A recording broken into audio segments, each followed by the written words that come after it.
Assalamualaikum warahmatullahi wabarakatuh.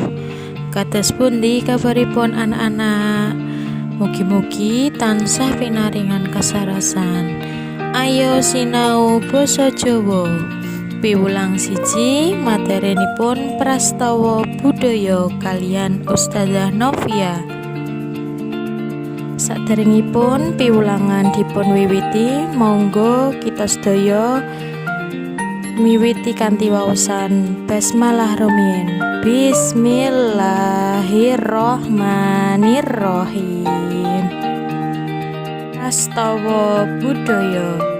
Ayo sinten sing ngertos pengertiane budaya? Budaya yaiku pranataning utawa aturaning urip ana ing masyarakat sing diwarisake kanthi turun-temurun. Budaya iku sebagai utawa minangka kaluwihane bangsa, mula kita sedaya kudu ngerti. Nah, niki wonten contoh peristiwa budaya ing Jawa Tengah setunggal ngendhek kamurkan ngudi kemakmuran ing Boyolali, kalih Syawalan ing Kaliwungu, 3 Grebeg sekaten ana ing Yogyakarta, sekawan Jaran Kepang, gangsal Dugderan ing Semarang, 6 Tedak Siti lan kathah sanget.